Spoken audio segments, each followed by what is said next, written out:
And our chief political correspondent, Catherine McGrath, joins us now live from Canberra.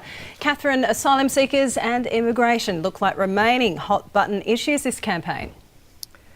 Janice, you're right. You know, since 2001 and every election since, asylum seekers have been a big issue for the Howard government. Tough on border security played very well for the John Howard government until it lost to Kevin Rudd in 2007. And when Tony Abbott came back, he went very strong, as you remember, on stopping the boats. So we're seeing again Malcolm Turnbull playing that card very strongly from his perspective. Migration in Australia has often been an election issue, and at SBS we decided to look into that because over the last 10 years there has been an increase in migration, and our survey has shown that 60% of those surveyed believe that the pace of migration has been too fast over the last decade, and only 30% of those surveyed, Janice, believed that Australia should increase the rate of migration to deal with the refugee influx from Europe.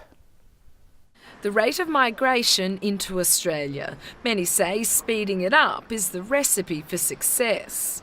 Diversity makes for a more interesting community and place to live. We don't own the country, we should open it up. But slowing it down had the support of 60% of those surveyed, both from those born here and those born abroad. I don't find it surprising because the level of immigration over the last 10 years has been extraordinarily high.